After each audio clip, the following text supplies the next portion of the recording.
तो नेक्स्ट है कि प्लान करिए, आप योजना बनाइए। अच्छा, जब आप योजना शब्द का इस्तेमाल करते हैं तो योजना का मतलब क्या जानते हैं? योजना आप बनाते हैं, अब देखिए गलती क्या होती है।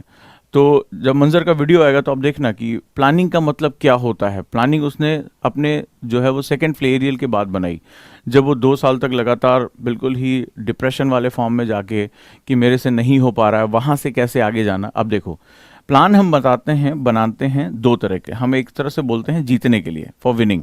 तो हम क्या करते हैं, मैं कितने घंटे पढ़ना है, मुझे स्टडी आवर्स बना लेते हैं।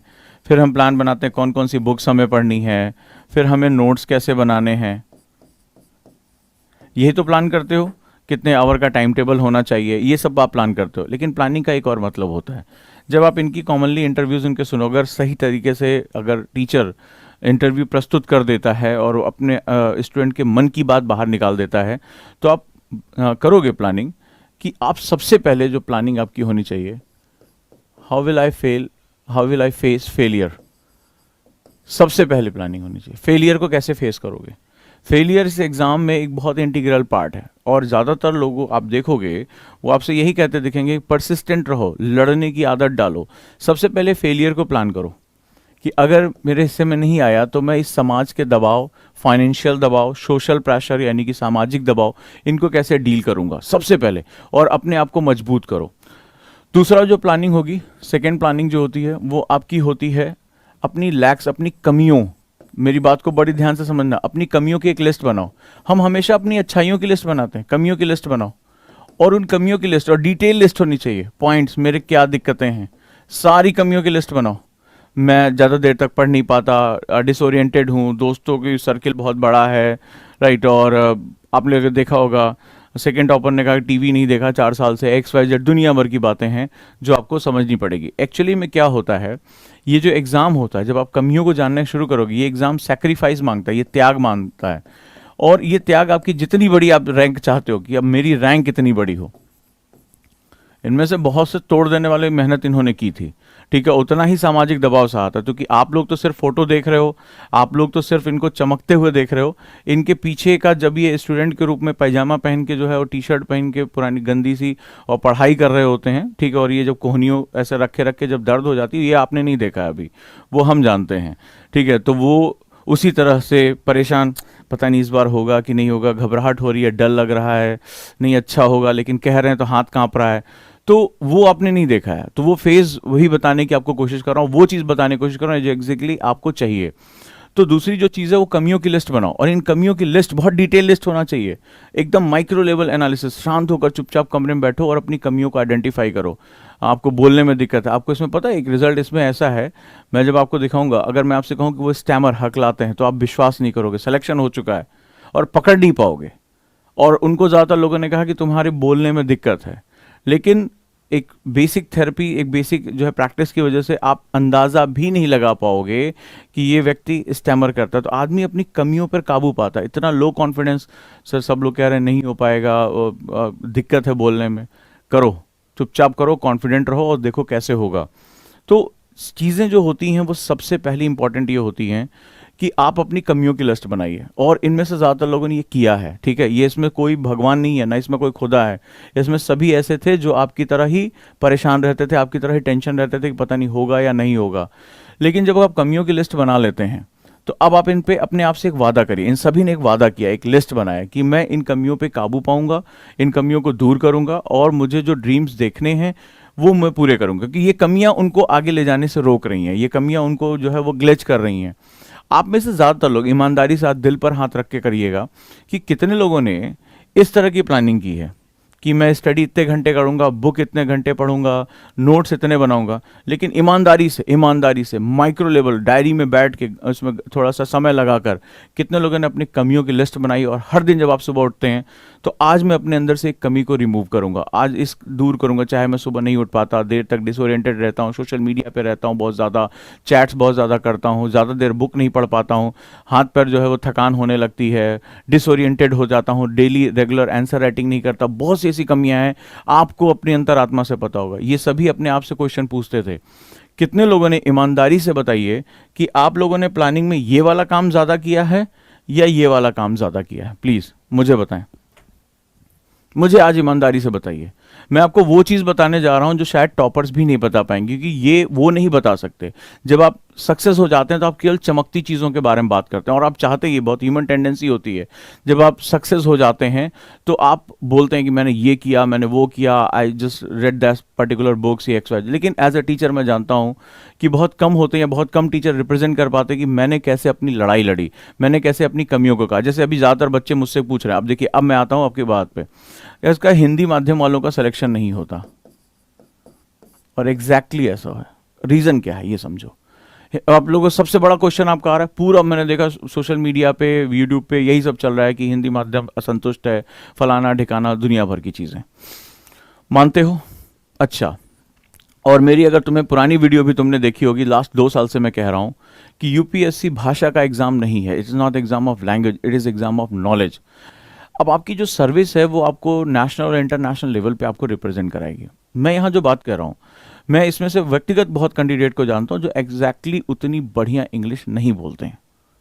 तुम्हें भले चाहे जितना भी लग रहा हो अरे सिलेक्शन हो गया, मैं व्यक्तिगत रूप से जानता हूँ कि अगर उनकी ग्रामर चेक करने बैठोगे तो they are not very good speaker in English, but वो मोस्टली टाइम जो है 70-80% हिंदी में ही बोलते हैं, और हिंदी अच्छी पढ़ भी लेते हैं, इसमें कोई डाउट नहीं है। ये तुम भले चाहे जितना चिक चिक सुन ले हो, लेकिन ऐसा है। तो उसमें क्या है? वाई? जस्ट बिकॉज ऑफ, मेरी बात को समझने की कोशिश करना, वाई? जस्ट बिकॉज ऑफ कि वो लैंग्वेज दोनों मिल जाती है उनको। ठीक है, लैंग्वेज मिल जाती। अब जैसे फॉर एग्जांपल मैं बिल्कुल भी अंग्रेजी नहीं पढ़ पा रहा हूँ, मेरा अब ध्यान से देखना क्यों लोग एग्जिट कर रहे हैं और क्यों सेलेक्ट, इसमें से बहुत से आपने देखा होगा इंजीनियर सेलेक्ट हुए। ठीक है, इंजीनियर सेलेक्ट हुए, आपने नोटिस किया होगा। तुम्हें पता है ये दोनों भाषाओं में कमांड करके रखते हैं, दोनों। तुम मुझे बताओ बिहार में किसके घर में अंग्रेजी बोली जाती है? आपने वीडियो देखा होगा, माँ वही साड़ी का पल्लू, वही संस्कार, वही जो है पूरा घर जो है आके गीत गा रहा है, गले लगा रहा है। तो ये सब तो हमारे यूपी बिहार के बेसिकली संस्कार हैं। तो आप ये सोचिए, क्या वो अपने माँ बाबूजी से जाके इंग्लिश में बात करते हैं, व्हाट आर यू डूइंग? पूरे जीवन भर उन्होंने मोस्टली हिंदी और भोजपुरी में बात की होगी। ये मत सोचिए क्या चमक रहा है, वो किसी के हिस्से में नहीं पता कि वो क्या चमक रहा है, क्या नहीं चमक रहा है। कि इस हिंदी और इंग्लिश की बहस से बाहर निकलिए। इंजीनियरिंग में हम सभी कॉलेजेस में आते थे, टूटी फूटी, फर्स्ट ईयर में इतना स्ट्रगल होता था, फिर थोड़ा सा और मेहनत करते थे, सेकंड ईयर में देखते थे अरे यार वो फलाना इंग्लिश बोल रहा है, वो लिख रहा है, तो फिर हम उसको धीरे धीरे डेवलप कर लेते थे। और हम बोलते हिंदी में थे, लिखते अंग्रेजी में थे। फिर मेरी बात समझ, बोलते हिंदी में थे, लिखते इंग्लिश में थे, इंग्लिश में पढ़ लेते थे। तो हमें क्या था, आपने देखा जो इंजीनियर्स का इस बार दबदबा बैठा हुआ, टॉप 3 में भी बैठा, हर जगह बैठे हुए हैं यार, हर जगह।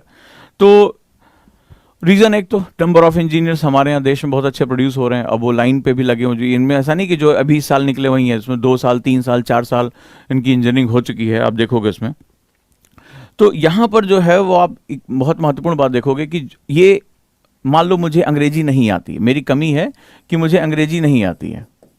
इंग्लिश और हिंदी की प्रॉब्लम नहीं, प्रॉब्लम है कि मैं किसी भी भाषा में, आप मेरी पुरानी वीडियो देख लो, मैं कब से ये चिल्लाता चला आ रहा हूं कि भाई मुझे हिंदू पढ़ना है, मुझे हिंदू पढ़ने लिखना मुझे हिंदी में, मैं हिंदू पढ़ना जानता हूं, उसमें मैं ये डिक्शनरी लेके पलटूंगा नहीं।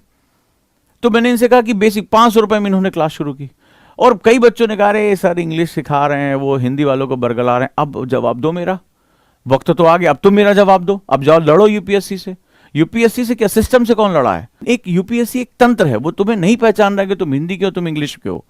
वो ये पहचान रहा है कि भारत को तुम रिप्रेजेंट कैसे कर सकते हो। इंडिया की एस्पिरेशंस बहुत बड़ी हो गई हैं, मल्टीनेशनल कंपनीज आ रही हैं, पूरे हम अपने बाजार को खोल रहे हैं, हमारे पास एफडीआईज आ रही हैं, इंडिया के पास डेमोग्राफिक डिविडेंड है। तो आपको लगातार उस तरह के काम करने पड़ेंगे। और दूसरा एक बात कभी मत भूलना, कभी मत भूलना, और बहुत बड़ी कड़वी सच्चाई बता रहा हूं, अच्छा लगे तो ना लगे तो, ये सर्विस अंग्रेजों ने शुरू की थी। और एलीट क्लास में बोलता रहा हूं, कभी भी जब आईएएस ग्रुप में जाकर बैठोगे, तुम तो अभी वहां स्टूडेंट हो, सुन रहे हो, कभी उनके बीच में बैठोगे, ये एलीट ग्रुप माना जाता है। इनका ट्रेनिंग ही एलीट तरह से होती है, इनको हाथ से खाना खाना नहीं सिखाया जाता, वहां चम्मच कांटे से खाना, इनको एटिकेट सिखाया जाता है। कपड़े जब लबासना जाओगे खुद ही अंग्रेज बन जाओगे। इतनी सुविधाएं दी जाती हैं कि वो तुम अकड़ के सीधे चलना शुरू करोगे, ऐसा लगेगा इसके बिना तुम जीवित ही नहीं रह सकते, भले तुम गांव देहात से आए हो। तो ये सिस्टम अभी उसी के साथ चल रहा है। और दूसरा, अगर मुझे इंग्लिश नहीं आती, मुझे सीखना पड़ेगी, मेरी कमी है। क्यों? क्योंकि बहुत सा ऐसा लिटरेचर है जिसमें दिया, फॉर एग्जाम्पल मैं आपसे बात करता हूं, मेरी पढ़ाई लिखाई सब हिंदी बेल्ट से हुई, ठीक है, मैंने एक बार अपनी वीडियो बनाई थी काश वाली, अगर आपको याद होगा। तो फर्स्ट ईयर में बड़ा स्ट्रगल मुझे करना पड़ा था इंजीनियरिंग में, बहुत ज़्यादा परेशान रहता था। मेरा पार्टनर जो रूम पार्टनर था वो इंग्लिश मीडियम डिनौली से पढ़कर आया हुआ था। वो यार फराटेदार अंग्रेजी तरीके से बोल लेता था, इंग्लिश के न्यूज़पेपर पढ़ता था, नॉवेल्स पढ़ लेता था। मेरी हालत ख़राब, मुझे आते हुए मैं नहीं कर पाता था। मुझे उससे अच्छी पढ़ाई करने की आदत थी, नॉलेज मेरी बहुत अच्छी थी। वो बड़ा फनी टाइप का था, घूमता रहता था, जो है नया नया उस समय याहू मैसेंजर आया था, चैट वैट करता था, और मैं उससे ज़्यादा इंटेलेक्चुअल था, क्लास में जो है क्लास रिप्रेजेंटेटिव था। लेकिन जैसे बोलने की बारी आती थी मैं वैसे पीछे हो जाता था, जैसे इंग्लिश में बोलना होता पीछे हो जाता था। फाइनली मैं पूरे साल भर स्ट्रगल करता रहा, ग्रुप बना लिया, मैंने आपको बताया हिंदी वालों ग्रुप बना लिया, देसी वालों का मजाक उड़ाते थे, अंग्रेजी वालों का। लेकिन आगे चलकर एक पेपर प्रेजेंटेशन देते समय मेरी बड़ी बेइज्जती हुई, लोगों ने पूरा मेरे ऊपर हंसे, लोगों ने मेरा मजाक उड़ाया। उस दिन मुझे लगा नहीं, I have to learn it. और फिर मैंने जो सीखा, अब जैसे कई बार आप जब क्लास में मैं जाता हूँ तो आप कहते हैं, जैसे मैंने जब नीति आयोग पढ़ाया तो उसमें सीधे सीधे क्वेश्चन आए, और मैं तमाम ऐसी नई नई किताबें आपने देखा होगा मोस्टली आज की डेट में इंग्लिश में पढ़ के और हिंदी में पढ़ाता हूँ। लोग मुझसे कहते हैं कि आप हिंदी बोलते हैं, लेकिन मैं मोस्टली जो मेरा जो रिसर्च होती है, आप कहते हैं बहुत क्वेश्चन फंसते हैं, तो आखिर ये कैसे होता है? मैं नए नए रिसर्च कैसे पढ़ता रहता हूँ? इतने मेरे क्वेश्चन ज्योग्राफी में क्यों फंसते हैं, हर सब्जेक्ट में इतने क्यों फंसते हैं? उसके पीछे रीज़न है कि मैं चाहे नेशनल हो चाहे इंटरनेशनल हो, मैं लगातार उसको पढ़ता रहता हूँ। तो मैं इंग्लिश में पढ़कर और आपसे हिंदी में संवाद कर लेता हूँ, आपको मेरी बात समझ में आ जाती है, क्योंकि मेरा एक उत्तरदायित्व है यहाँ पर। ऐसा नहीं कि इंग्लिश बोलने मुझे कोई दिक्कत है, लेकिन एक रिस्पॉन्सिबिलिटी मैंने ली है कि ऐसे बच्चे जिनको सुविधा नहीं मिल पा रही वहां तक मुझे देना है। तो यहां पर मैं आपको पहली बात बता रहा हूं कि अपने मन से ये डर निकाल दो। जितनी देर तुम रोना रोगे उतनी देर में तुम 2-3 महीने में इंग्लिश सीख जाओगे, और इंग्लिश सीख कर इस समस्या को खत्म कर दोगे। मैं आज की डेट में मेरी बुक्स सेल्फ में देखोगे तो ढेर सारी किताबें इंग्लिश में। जब उस दिन मैं इतिहास पढ़ाना शुरू किया और मानव के विकास का बताया कि कैसे आग के आविष्कार ने उसकी इंटेस्टाइन, उसकी क्रेनियल कैपेसिटी, इन सब पर क्या प्रभाव डाला, तो इसलिए ऐसा हो पाया क्योंकि मुझे इंग्लिश पढ़नी आती थी, और ये एनसीईआरटी की किताबों में या जो हमारी परंपरागत किताबें नहीं दिया हुआ है। ये सैपियंस नाम की बुक है युval नोआ हरारी की, वहां पे मैंने जब उसको पढ़ा मुझे वो चीजें पता चली कि ऐसा भी नया रिसर्च आया हुआ है, ऐसी भी नई रिसर्च पूरी दुनिया में पढ़ाई जा रही है। तो वो पढ़ पाता हूं, इसीलिए तुम्हें पढ़ा पाता हूं, इसीलिए मैं जो है हर डायमेंशन में एंटर कर पाता हूं। अगर मुझे इंग्लिश पढ़ने में दिक्कत होती मैं कभी तुमसे बात नहीं कर पाता। तो ये चीजें आप इस समझने की कोशिश करिए कि अपनी कमियों की लिस्ट बनाइए, अगर है, ये मैं इनके अंदर कॉमन बता रहा हूं, और ये तुम्हें वीडियो में नहीं दिखेगा। ये जब मेरे साथ बैठेंगे तो सब अपनी बात बताएंगे, बिल्कुल कॉमनर की तरह तुम्हें बताएंगे, हाँ गुरुजी ऐसे ऐसे हुआ था, ठीक है। क्योंकि वो मेरे साथ डांट भी खा जाते हैं ना कि ज्यादा जो है हवा हवाई वाली बातें मत करना, कि बच्चा पगला जाए कि 18 घंटे पढ़ता था, 16 घंटे ना, जो तुमने किया वो मुझे पता है, इसलिए आराम से जमीन से जुड़कर बात करना, राइट। तो जितनी देर आप रहोगे उतनी देर आप इंग्लिश जाके ज्वाइन कर सकते हो, और कोई नई चीज सीखने से कभी नुकसान नहीं होगा। जिसने ये सोचा कि मैं नई चीज नहीं सीखूंगा, ये मेरा वेस्टेज ऑफ टाइम है, वही मारा जाएगा यूपीएससी में, क्योंकि यूपीएससी हमेशा नई चीजें सीखने का नाम है। आपको खुद को एक्सप्लोर करते रहना पड़ेगा। आगे आ जाते हैं, थोड़ा सा और बात कर लेते हैं। नेक्स्ट, दूसरी जो चीज है कॉमनली, जैसे आप इनको सुनोगे, इन्होंने एक नई चीज सीखी थी, सिलेबस को बार बार एनालिसिस करना, सबसे इंपॉर्टेंट, लिख लो। सिलेबस एनालिसिस क्यों? मैं हमेशा जब शुरुआत करता हूं तो सिलेबस एनालिसिस को बेस मानता हूं। ओवरलैपिंग टॉपिक्स, तो जो अभी जो प्रॉपर आईएएस बन रहा है, कम से कम उसकी बात तो सुन लोगे। हाँ भैया आईएएस हो गए, ठीक है, तो कम से कम उसकी बात तो सुनोगे। तो ओवरलैपिंग टॉपिक्स को क्रैक किया। ओवरलैपिंग टॉपिक्स का मतलब क्या होता है? आप जब सिलेबस एनालिसिस करते हो, वो बड़े एग्जांपल के साथ, वही वाला एग्जांपल जो मैं देता हूं, अब उसके मुंह से सुनोगे तो तुम्हें लगेगा कि हाँ मजा आ रहा है, क्योंकि भाई ज्योग्राफी ऑप्शनल का स्टूडेंट है। तो वो जैसे मैं डिजास्टर मैनेजमेंट कई बार समझाया है कि, और जैसे जियोमॉर्फोलॉजी समझाया है कि पेपर 1 में ऐसे है और पेपर 3 में है। मैंने जो अर्बनाइजेशन का टॉपिक पेपर 1 पेपर 3 हमेशा एग्जाम्पल, सारे एग्जाम्पल तुम उसके मुंह से सुनोगे तो तुम्हें लगेगा हाँ चलो ये स्टूडेंट बोल रहा है बढ़िया से। तो वो बताएगा कि सबसे पहला जो सेगमेंट है वो आपका सिलेबस एनालिसिस है, फिर से कह रहा हूं, और ओवरलैपिंग टॉपिक को आइडेंटिफाई करना है। वो तुम्हें की बताएगा कि एक्चुअली में जो सिलेबस तुम्हें चारों पेपर का दिखाई पड़ता है, स्पेशली खासतौर पे पहले 3 पेपर की बात करेगा, बोला एग्जैक्टली इतना बड़ा है ही नहीं है सिलेबस। जिस दिन तुम सिलेबस को पकड़ना सीख जाओगे, सिलेबस को पढ़ना सीख जाओगे, सिलेबस के अंदर चला जाना सीख जाओगे, तुम्हें पता चलेगा यूपीएससी ने ढेर सारे टॉपिक ओवरलैप कर रहे हैं। ओवरलैप का मतलब वो बार बार रिप्लीकेट है। जैसे एग्जाम्पल बड़ा अच्छा लिया, जब कल हम लोग वीडियो शूट कर रहे थे कि सर जब हम वुमेन इंपावरमेंट के बारे में पढ़ेंगे, बहुत अच्छा एग्जांपल, कि जब हम वुमेन इंपावरमेंट के बारे में पढ़ेंगे तो पेपर 1 में हम उसके बारे में बेसिक पढ़ेंगे, लेकिन अगर वुमेन इंपावरमेंट को कॉन्स्टिट्यूशन कहां से पावर दे रहा है, तो ये तो पेपर 2 की बात हो गई। पेपर 2 की बात हो गई, और जितनी भी सरकारी पॉलिसी वुमेन इंपावरमेंट के लिए चलाई जा रही है वो पेपर 3 का पार्ट हो गई। तो ये अलग अलग थोड़े ना, ये तीनों में दिया हुआ है, ये तीनों पेपर 1, पेपर 2, पेपर 3 में भी दिया हुआ है। लेकिन अगर आपने उसको कनेक्ट करके पढ़ना शुरू किया, आपने ओवरलैपिंग टॉपिक पकड़ लिया, आपको लगेगा अरे यार ये तो तीनों एक ही पार्ट है, ठीक है, एक साथ पढ़ा जा सकता है। इससे क्या होता है कि टाइम बहुत बच जाता है और आप आसानी से अपना प्लानिंग कर सकते हैं। क्लियर है? तो ये आपको सबसे पहला क्या करना, फिर से कह रहा हूं, जितने भी बिगिनर स्टूडेंट हैं वो सिलेबस एनालिसिस को प्लीज समझने की कोशिश करें, इसके बिना काम नहीं चलेगा। दूसरा, जब आप उनके साथ जाएंगे तो आपको एक और मजेदार चीज पता चलेगी। फिर वही कह रहा हूं, फिर से कह रहा हूं और बहुत बार बार कहता रहूंगा, ठीक है, मेंस में जो GS portion, optional portion, SA portion, ठीक है, इनको बिल्कुल गंभीरता से इनको पकड़ के बैठो। अब यहां महत्वपूर्ण बात, हाउ टू क्रैक प्री। तो जैसा कि हम जानते हैं कि एनसीईआरटीज बहुत इंपॉर्टेंट है, स्पेशली ज्योग्राफी, और इसमें भी एनसीईआरटी में उसने बहुत अच्छे अच्छे जो है आपको टिप्स दिए हैं, आपको मिलेंगे वो। लेकिन एक सबसे इंपॉर्टेंट मैं बार बार कहता हूं, बार बार मैं डे 1 से कहता चला रहा हूं, प्रीवियस ईयर पेपर। और वही तुम्हें ऐसा लगेगा ओजांग सर का दूसरा फॉर्म वहां तुम्हें जो इंटरव्यू में बोलता है, और सारे ऐसे तुम्हें बोलते हुए दिखाई पड़ेंगे। सो मेक श्योर कि आप कोशिश ये करो कि यहां पर जो है, जो आपका एक तरीका है, एक जो मैथोलॉजीज है, उस पर आप काम करो। क्वेश्चंस, ऑब्जेक्टिव क्वेश्चंस लगाओ जितना पॉसिबल हो सके, ऑब्जेक्टिव क्वेश्चंस लगाओ जितना पॉसिबल हो सके, ऑब्जेक्टिव क्वेश्चन लगाओ। दो फायदे मैं बार बार फिर कह रहा हूं, एक तो प्रीवियस ईयर पेपर जरूर पढ़ो। मैंने कहा सर कई ऐसे क्वेश्चन थे आपने बता रखा था, और मैं तुम्हें कितनी बार ये वीडियो में हर साल बच्चों को बता दूं, बिगिनर बच्चों को प्रीवियस ईयर पेपर पढ़ना चाहिए। बोले सर इतनी बार पढ़ा था कि ऑप्शन कई बार क्वेश्चन बन जाता है, जो क्वेश्चन का ऑप्शन होता है उसी से क्वेश्चन बन जाता है, और मेरे कई क्वेश्चन फंसे सर इस तरह से, और मैंने उसको जो है अंदाजा लगा के वो क्वेश्चन फंसा लिए थे। तो प्री के क्वेश्चन पढ़ो नंबर 1, और दूसरा क्वेश्चन लगाओ। मैंने आपसे कहा था हुकिंग होती है, इसको हुक करना कहते हैं। तो जब आप क्लास में पढ़ोगे क्वेश्चन पढ़कर, ये टॉपर्स बता रहा हूं, ये उनकी भाषा बता रहा हूं, 125 रैंक जो है वो 58 रैंक उनकी बात कर रहा हूं, आपको भी अगर इस तरह रैंक में जाना है तो वहां पर उनको हुक करना सीख जाओगे। तो नाउ क्या होगा, प्री जो होगा वो इस तरह से हमारा जो है वो क्रैक हो सकता है। आप क्वेश्चन लगाओ। अब कैसे लगाओगे क्वेश्चन, हम लोगों ने ओजांग टेस्ट प्रैक्टिस लॉन्च किया, अभी कई बच्चे उसके साथ जुड़े हैं। ओजांग टेस्ट प्रैक्टिस,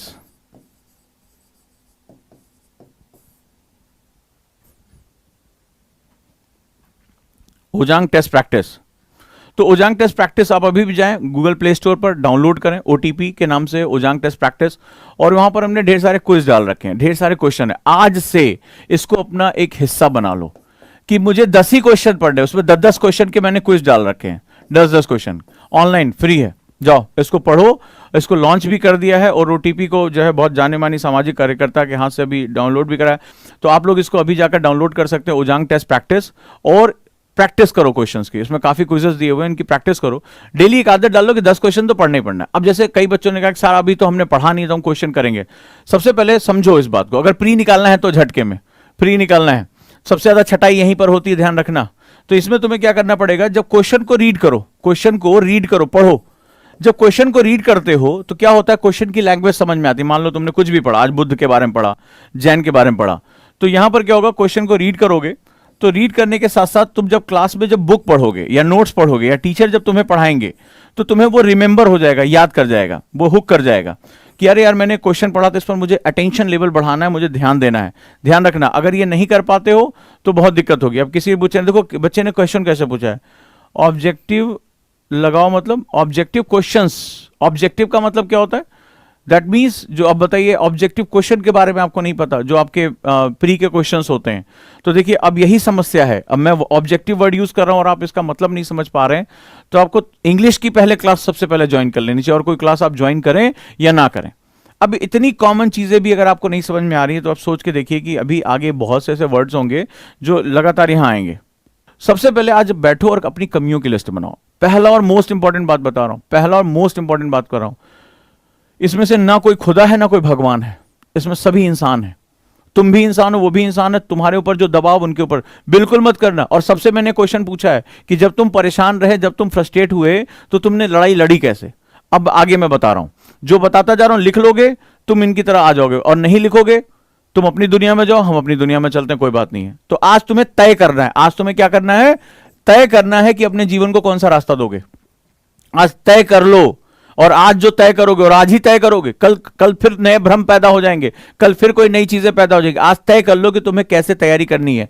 कितने लोगों ने कमियों की लिस्ट बनाई और कितने लोगों ने इरादा किया कि मैं इसको जो है वो दूर करके अपने आप को एक व्यक्तित्व के रूप में लेकर आऊं। मैं बार बार ऐसे थोड़ा ना कहता हूं आईएएस व्यक्ति नहीं, व्यक्तित्व का इम्तिहान है, तो आपको निखारना पड़ेगा खुद को। अगली बात, ठीक है, सिलेबस एनालिसिस मस्ट है आपके लिए, बहुत इंपॉर्टेंट है। इसके बाद मैंने आपको बताया कि ऑब्जेक्टिव क्वेश्चन से अपनी शुरुआत करो अगर वाकई में प्री क्रैक करना चाहते हो, और इनके मुंह से सुनना चाहते हो तो इनके मुंह से सुनवा दूंगा, हो सकता है उजान की बात तुम्हें समझ में ना आ रही हो। और अगला, मैं आज से नहीं, जब मैं लबासना गया था उससे पहले भी कहा था, मुझसे सारे ऑफिसर्स ने कहा कि अपने प्लीज स्टूडेंट को बोलिएगा सर कि वो एक ही चीज करें, राइटिंग राइटिंग एंड राइटिंग। ठीक है, ये उन्होंने मुझसे बात कही थी। मेंस निकालने का एक ही तरीका है और बहुत बढ़िया तरीका बताया।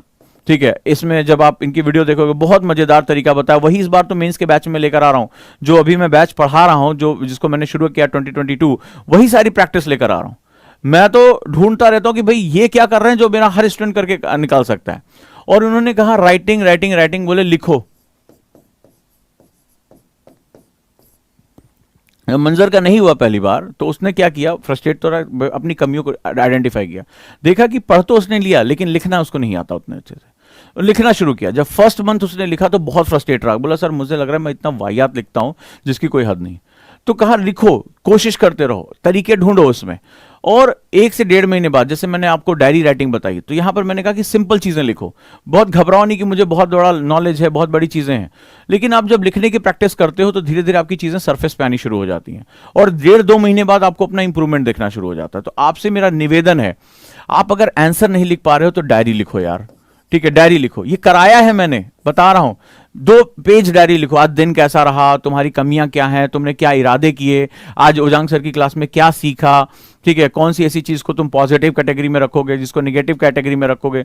सिंपली लिखना शुरू करो। लिखने से कॉग्निटिव स्टडी शुरू होती है, बहुत इंपॉर्टेंट है, और मोटर एक्टिविटी हमारी बॉडी में शुरू हो जाती है, बॉडी और माइंड कोऑर्डिनेशन आ जाता है। फिर से कह रहा हूं, ठीक है, डायरी ही लिखो, आंसर 2 पेज लिखो, क्वेश्चन बना लो। जैसे मान लो मैंने अभी आज बताया कि अपनी कमियों को कैसे दूर करें, क्वेश्चन लिख के इस पर अपने जो पॉइंट्स उसको लिखने की कोशिश करो। फ्लो चार्ट में लिखो, पॉइंट्स में लिखो, कोई भी बहुत बड़ी बड़ी बातें आपको नहीं करनी है। और जब आप ये प्रैक्टिस में लेकर आओगे तो आपके लिए चीजें बहुत आसान हो जाएंगी, ये इंपॉर्टेंट है। तो मैंने जो आपको बताया, सिलेबस एनालिसिस करो, प्रीवियस ईयर क्वेश्चन पढ़ो, ठीक है, और जो ओजांग टेस्ट प्रैक्टिस डाउनलोड कर लो अभी के अभी, और उस पर जाके क्विज दे आओ अपना। ठीक है, उसमें कुछ दे और ढेर सारे प्रोग्राम लॉन्च हो रहे हैं। हम लोगों को सिखाया जाता था C2D, मेरे मुंह से आपने कई बार ये वर्ड सुना होगा, cooperate to dominate, cooperate to dominate, cooperate to dominate, ये बड़ा कॉमन है। इनको क्या हुआ, जैसे आपने देखा कि इसमें आपने बोला कि IITians का बड़ा सिलेक्शन हुआ है। ठीक है, ये IIT में सिखाया जाता है। आपने नोटिस किया कि IITians का, इंजीनियर्स का सिलेक्शन हुआ है। तो चूंकि मैं वो जीवन जी चुका हूं तो इसलिए मुझे बहुत अच्छी तरह से पता। मैं तुम्हें सीक्रेट बताता हूं आज, तुम्हें एक बहुत बड़ा राज जिन्होंने किसी भी वीडियो में नहीं बताया, सीक्रेट बता रहा हूं तुम्हें। और राज क्या, अब जान लो और इसको समझने की कोशिश करो तो तुम्हें बहुत अच्छी तरह समझ में आएगा। तुमने देखा कि ये सभी अच्छे कॉलेज से हैं, एक बहुत आपने नोटिस किया होगा कि अच्छे कॉलेज से, आपने देखा कि IITians हैं, फलाना इंजीनियरिंग कॉलेज से हैं, मौलाना आजाद कॉलेज से हैं, आपने नोटिस किया होगा, हाँ या ना मुझे बताओ। मैं तुम्हें आज सीक्रेट बताने जा रहा हूं, बहुत मस्त सीक्रेट, जिसको किसी ने भी इंटरव्यू में नहीं कहा होगा। नोटिस किया आप लोगों ने, ये कॉलेज अच्छे जा रहे हैं, और मैं अभी बताऊंगा इसमें इनकी सक्सेस का राज बताने जा रहा हूं कि इनकी सक्सेस बेसिकली कैसे हुई है और क्यों। तुमने जो नोटिस किया होगा इंजीनियर्स ने निकाला, ये इंजीनियर्स की जो है संख्या बहुत ज्यादा है, हाँ या ना बताओ। और चूंकि मैं वो जीवन जी चुका हूं, मैं वो जो है वो चीजें देख चुका हूं, तो मुझे इसका बहुत प्रैक्टिकल, इसीलिए मैंने क्वेश्चन, जब मेरे साथ कोई इंटरव्यू बैठता है तो उससे ये वाला क्वेश्चन जरूर पूछता हूं। ठीक है, और ये मैं निकलवा लेता हूं क्योंकि मुझे पता कि ये सिंपल इंटरव्यू में इनसे बोल दिया जाएगा, ये कभी नहीं बताएगा बंदा। जानना चाहोगे? वो है C2D, कॉपरेट टू डोमिनेट, यानी कि जीतने के लिए सहयोग करना। अब तो सहकारिता मंत्रालय सरकार ने बना दिया, जीतने के लिए सहयोग करना, इसको बोलते हैं कॉपरेट टू डोमिनेट। डोमिनेट मतलब कि इस कंपटीशन में तुम्हें आगे जाना है और एक दूसरे को जो है कॉपरेट करना है। लेकिन एक बात ध्यान रखना, होता क्या है कि जब आप किसी अच्छे कॉलेज में जाते हैं, मान लो IITs में जा रहे हो या IIMs में जा रहे हो या अदर इंस्टीट्यूट में, आप इंजीनियरिंग कॉलेज में जा रहे हो, तो चूंकि क्या होता है कि वहां का मैं माहौल बताता हूं, वहां पर शुरुआती दौर में बहुत ज्यादा लोड होता है, बहुत ज्यादा लोड होता है। तो कॉलेज एक ऐसी लाइफ होती है, खासतौर पे इंजीनियरिंग कॉलेज, जो हमारे इंजीनियर बच्चे होंगे वो बहुत अच्छे जानते हैं, वहां बड़ी अच्छी सी लाइफ बन जाती है और वहां पर पीयर्स यानी दोस्ती बड़ी अच्छी होती है, पीयर्स। और मोस्टली जो होते हैं वो पीयर्स में, चूंकि नए नए होते हैं, सपने नए नए होते हैं, दोस्त हमारे बच्चे, मेरे भी कॉलेज फ्रेंड्स हमेशा मुझे अगर कोई कहे कि सब कुछ छोड़कर क्या पाओगे, मैं मेरी कॉलेज लाइफ मुझे वापस कर दो, ठीक है, वो मेरे दोस्त मुझे वापस कर दो जो हम लोग जो जिंदगी जिया करते थे। तो हम लोग क्या होता था कि बहुत लोड डाल देते थे कॉलेजेस में, तो उसमें हम लोग लड़ने के लिए क्या करते थे, अपने काम को डिस्ट्रीब्यूट करना सीख जाते, टीम वर्क सीख जाते थे, टीम वर्क। अब किसी को, जैसे हमारे यहाँ था सर्किट, मुझे बनाने का बड़ा अच्छा एक्सपीरियंस था, तो मैं सर्किट जोड़ता था। एक को कंप्यूटर प्रोग्रामिंग, मुझे उसमें बड़ी दिक्कत होती थी, तो उसको कंप्यूटर, वो एक असाइन राइटिंग अच्छी, तो असाइनमेंट लिख देना उसका काम था। तो हम लोग क्या करते थे, काम को बहुत ही बिना ईगो को आए, ठीक है। यहां पर क्या होता है, जब आप बाहर होते तो आपकी ईगो आ जाती है, अरे वो हमसे ज्यादा जान जाएगा, अरे अपनी कॉपी नहीं देनी उसको, और ये जो है, अरे उसको नहीं बताना कि हमने कितना पढ़ा, उसको अरे हम कहाँ कुछ नहीं पढ़ रहे, कुछ नहीं पढ़ रहे हैं। इस तरह की आपने देखा होगा, नोटिस किया होगा, ईगो बहुत ज्यादा आती है हमारी। लेकिन जब हम इस तरह के माहौल में जाते हैं तो वहां ईगो डिसॉल्व हो जाती है, क्योंकि हमें पता है सामने हमारा दुश्मन, हमारा जो प्रोफेसर, उसके असाइनमेंट है, वो कभी मुंह से निकल गया ये असाइनमेंट कल जमा होना है, ये फलाना जमा, अब हमारी तो हालत खराब रहती थी। तो हमारे बीच में ईगो नहीं आती थी, हम टीम वर्क सीख गए थे। अब जरा इंपॉर्टेंट बात बता रहा हूं, बहुत बड़ा सीक्रेट बता रहा हूं, टीम वर्क सीख गए थे। कॉपरेट टू डोमिनेट, कि हम लोगों को आपस में कॉपरेट करना है ताकि हम डोमिनेट कर पाए, नहीं तो ये प्रोफेसर हमारी ऐसी तैसी कर देंगे, हमें हमेशा हमारी घबराहट होती थी। ये हमें नहीं पता चलता था, लेकिन 4 सालों में हमारी ये जीवन का हिस्सा बन जाता था, ये हमारा जो है वो लाइफ का पार्ट बन जाता था, कि हम आपस में कभी ईगो शो नहीं करते थे। हम हमेशा दोस्त हैं, हमें पता था अकेले हमसे होगा नहीं, ये प्रैक्टिकल फाइल एक ही दिन में बनना, ये मैथ्स के असाइनमेंट हो जाना, ये इलेक्ट्रिक सर्किट बन जाना, ये हमसे अकेले बस का होगा नहीं, राइट। तो इसीलिए हमने टीम वर्क सीख लिया था, और पियर्स का हमने यूज करना सीख किया। तुम किसी भी अगर अच्छे कॉलेज में होगे, तुमने नोटिस किया होगा कि वहां पर पियर ग्रुप्स बनते हैं, नोटिस किया होगा, हाँ या ना, मुझे बताओ। देखो अनुराग ने लिखा है कि सर मैं सीएसई ब्रांच में हूं और हमारा ग्रुप ऐसे बनता है, मानते हो? तुम कहीं भी जाओगे तुम देखोगे कि वहां पर हमारे साथ यही चीज होती है। मैं आपसे एक बहुत इंपॉर्टेंट बात, और जब आप कॉलेज में नहीं अच्छे पढ़ते हो, जैसे मान लीजिए आप ऐसे कॉलेज में पढ़े जहां कोई किसी बात नहीं कर रहा है, जहां पर इसका इंटेलेक्चुअल माहौल नहीं है, ठीक है, इंटेलेक्चुअल माहौल नहीं है, जहां पर एक थोड़ा सा कि एकेडमिक प्रेशर बहुत ज्यादा, और प्रेशर से लड़ने के लिए आपके पास कोई और चारा नहीं है। आप अकेले ना इतने असाइनमेंट कर सकते हो, ना इतने आप जो है प्रोजेक्ट्स बना सकते हो, ना इतना केस स्टडीज दे सकते हो। तो आपको क्या करना पड़ता है, मजबूरी में जाके आपको काम को डिस्ट्रीब्यूट करना पड़ता है, मिलकर लड़ना पड़ता है, ताकि आप ये जो है वो पास हो जाओ। तो अब जरा महत्वपूर्ण बात, और आपको पता भी नहीं चलता कि आप धीरे धीरे ट्रेन हो जाते हो उसमें, 3-4 सालों में आपको हैबिट हो जाती है, फिर दोस्तों के बिना आप नहीं रह पाते हो, और लगता है कि ये काम नहीं हो पाएगा। मैंने जो नोटिस किया इस बार, मैं सबसे बात करता आया हूं, इन सभी ने अपनी स्पीयर जो सेगमेंट है उसको बहुत अच्छे से यूटिलाइज किया, बहुत अच्छे से यूटिलाइज किया, और बहुत टाइम बचाया। ये मैं आपको बहुत बड़ा सीक्रेट बता रहा हूं, अगर आप इसको अपनी लाइफ में लेकर आते हैं तो आपको इससे बहुत ज्यादा बेनिफिट होने जा रहा है। अब आपको क्या करना है, अपने पीयर ग्रुप बनाने हैं, ठीक है, पीयर ग्रुप।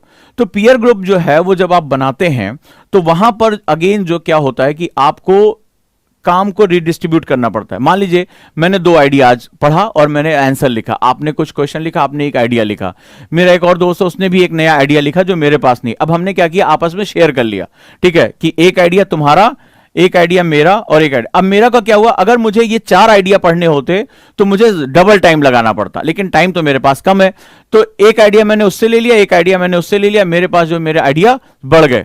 तो मेरे आइडियाज बढ़ गए, यानी कि मैं अब आंसर राइटिंग ज्यादा अच्छे से कर पाऊंगा, मैं अच्छे अच्छे इंटरव्यू में ज्यादा अच्छे जवाब दे पाऊंगा। किसकी बात कहां हिट कर जाएगी हमें नहीं पता।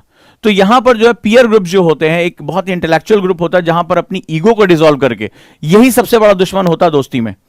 तुमने भी नोटिस किया होगा, यही सबसे बड़ा दुश्मन होता है। अरे वो हमसे ज्यादा पढ़ लिया, छुपा रहा है हमसे, अपनी किताब नहीं दिखाता, अपने नोट्स नहीं दिखाता है, तो यहां पर हमारी दोस्ती टूट जाती है। C2D अपनी कॉपी में लिख लो, कॉपरेट टू डोमिनेट, और इन सब ने किया है। और आप किसी भी अच्छे कॉलेज में जाओगे, अगर मेरी बात से इत्तेफाक रखते हो तो मुझे हाँ लिखकर बताओ कि हाँ सर हम आपकी बात से इत्तेफाक रखते हैं, ठीक है, हम आपकी बात से एग्री करते हैं, मुझे इसका जवाब देना।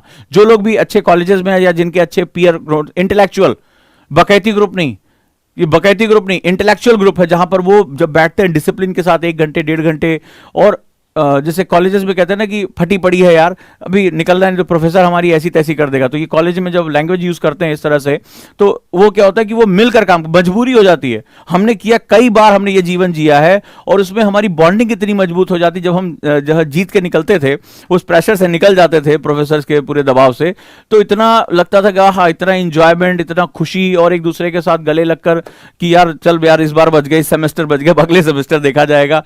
तो वो जो फीलिंग होती है वो बहुत ही अलग लेवल की होती है।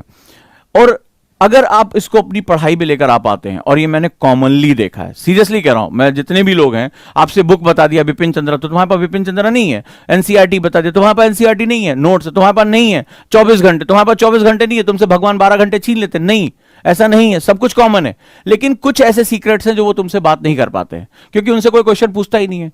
हमने वो लाइफ जी है, तो हमें वो पता होता है कि वो बेसिकली कैसे करते हैं।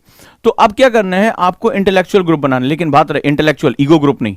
जहां पर भी ईगो क्लैश हो रहा है, एक दूसरे से इंफॉर्मेशन जो, वो तुम्हारा ग्रुप नहीं है। और ये कब बनता है, जब तुम्हारा नीड बेस्ड ग्रुप बनता है। ठीक है, नीड बेस्ड, कि जब आपको पता हो कोई और चारा नहीं, हमें मिलकर लड़ना है। तो ऐसे लोगों को आपको क्या करना पड़ेगा कि आपको C2D, corporate to dominate group बनाना पड़ेगा। ठीक है, अब जैसे कई बार लोग कहते हैं कि सर व्हाट्सएप पे ग्रुप बना ले, मेरे बच्चे भी कई बार पूछते हैं। मैंने अपने व्हाट्सएप ग्रुप में ज्यादातर चैटिंग बंद कर रखी है।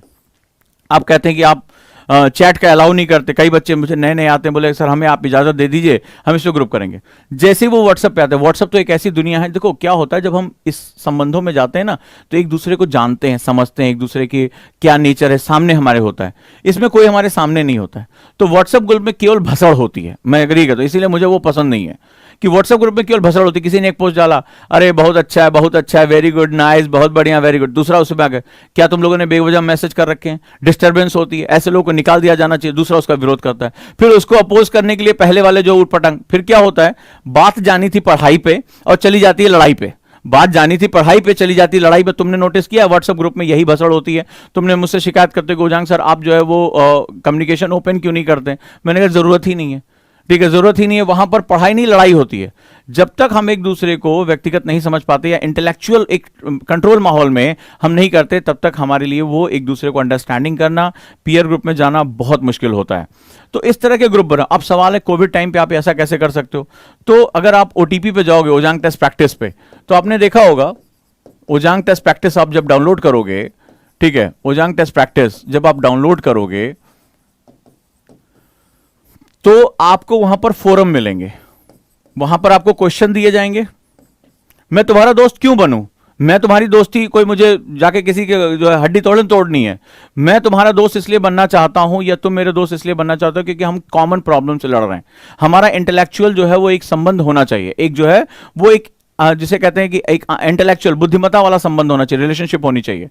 तो तुम अब इसमें क्या होगा, आप जाएंगे फोरम में, फ्री ऑफ कॉस्ट है टोटली। इसमें हम क्वेश्चंस अपलोड करते हैं और क्वेश्चंस अपलोड करके, राइट, क्वेश्चंस अपलोड करके इसमें हम आपस में वहां पे डिस्कशन, अपने आंसर देते हैं। ठीक है, ये फ्री है और यहां पर हम एक दूसरे के आंसर्स पढ़ सकते हैं, उनको समझ सकते हैं, उनको रिप्लाई कर सकते हैं। और एक धीरे धीरे क्या होगा, जैसे कुछ दिन तक आप प्रैक्टिस करते हो तो आपको पता चलेगा मिस्टर एक्स कुमार हैं, वो बहुत अच्छा आंसर लिख रहे हैं, मिस्टर वाई कुमार हैं मान लो, ठीक है। तो अब क्या होगा, धीरे धीरे आपको लगेगा कि इस बंदे की राइटिंग मेरे बड़े काम की है, ठीक है, और एक्स को लगेगा वाई की राइटिंग मेरे बड़े काम की है। तो इंटेलेक्चुअली एक दूसरे को आप सपोर्ट करना शुरू करेंगे, उनका काम दिखाई पड़ेगा और धीरे धीरे आप एक ग्रुप अपना वहां डेवलप करके आप इस फोरम में बेहतरीन काम कर सकते हैं। क्लियर है। तो ये भी प्रैक्टिस आपको मैंने दे दी और ये टोटली फ्री है। आप आज जाएं और ओजांग टेस्ट प्रैक्टिस को जो है डाउनलोड करें, आपको ये टोटली वहां फ्री मिल जाएगा। तो दोस्तों जो मैंने आपको तरीके बताए वो बहुत ही बेहतरीन तरीके रहे और बहुत ही महत्वपूर्ण है। उम्मीद करता हूं कि इनको आप सोचकर समझकर, कोई बहुत बड़ा मैजिक नहीं, कोई मिराकल नहीं है। हाँ, लास्ट में सभी ने आपके लिए एक मैसेज दिया है, आप लोग भी सुन लें। मैसेज क्या है? धैर्य, पेशेंस, काम, शांत होकर रहें, परसिस्टेंस, लगातार मेहनत, और कोई तरीका नहीं है। लगातार मेहनत। लगातार मेहनत का मतलब ही नहीं कि वो जाओ और वीडियो देख लो कि मैं 18 घंटे पढ़ता था या 18 घंटे पढ़ती थी, वो किसी काम का नहीं है तुम्हारे। ठीक है, लगातार मेहनत का एक आपने सेट कर लिया कि भाई मुझे रोज 6 घंटे या रोज मुझे 8 घंटे पढ़ना है, तो मुझे रोज पढ़ना है। अब कोई दुनिया की ताकत मुझे इसको हटा, ये जो लगातार मेहनत है, परसिस्टेंस है, वो आपके लिए सबसे इंपॉर्टेंट है। कूल रहो, काम रहो, घबराना नहीं, हाथ पैर कांप रहे हैं और ऊट पटांग हरकतें आपने करना शुरू कर, बिल्कुल नहीं करना है। और धैर्य के साथ, ठीक है, धैर्य के साथ कि नहीं ये मुझे मिलेगा। और जो आपने सक्सेस देखा है उसमें बेसिकली एक झटके में किसी को कुछ नहीं मिला है, हार का सामना करना ही पड़ा है। लेकिन अगर वो हार कर भाग गए, घबरा गए, तो आप कभी भी आज वो नहीं सक्सेस होते। इसमें से जो मैंने आपको दिखाया, इसमें से 70% लोग नहीं होते, इसमें सिलेक्शन होता ही नहीं। इसमें सब कुछ आता है। और अपनी डेवलपमेंट पे फोकस करो, सेल्फ डेवलपमेंट पे फोकस करो, प्लीज सेल्फ डेवलपमेंट पे फोकस करो। अपने विकास पर फोकस करो, ठीक है, अपनी हेल्थ पे, अपनी मेंटल हेल्थ पे, अपने जो स्टेमिना है कि आपका जो है ज़्यादा देर तक पढ़ाई कर सको, प्रेशर को डील कर सको, टाइम से पढ़ने की आदत डालो। वो हर चीज़ जो तुम्हें इंप्रूव करने के लिए ज़रूरी है, जो तुम्हारी इंप्रूवमेंट के लिए ज़रूरी है, आज से वो करना शुरू कर दो। आज से, कल से नहीं, आज से। कल कभी नहीं आता, राइट? कल कभी नहीं आता। So make sure. अब जैसे इन लोग का हिंदी मीडियम में क्विज नहीं है, ऊपर जाओगे लैंग्वेज ऑप्ट करोगे, हम तुमसे ज्यादा कंसर्न है। ऊपर जाकर एक जैसे वो चेहरा जैसा बना होगा, उस पर जब करोगे तो हिंदी इंग्लिश दोनों लैंग्वेज आ जाएगी। तो वो क्विज हिंदी में भी इंग्लिश में, फोरम में जितने क्वेश्चन पढ़े हैं वो हिंदी और इंग्लिश दोनों में, इसीलिए तो हम सबसे अलग हैं, ठीक है, कि हम वो दोनों भाषाओं का जो है वो बात कर रहे हैं। तो आप उसके साथ भी, और जब आप फोरम में जाते हैं तो एक बड़ा यूनिक फीचर डाल दिया गया, जो फोरम मैंने बताया, उसमें आप अपने पेज पर लिखकर आप उसको स्कैन करके भी अपलोड कर सकते हैं। जरूरी नहीं कि आप वहीं पर टाइप करें, ठीक है, जैसे एग्जाम में लिखा जाता है, आप लिखकर उसको आप स्कैन करके डाल सकते हैं, वो भी हमारे जो है वो हम तक पहुंच जाएगा।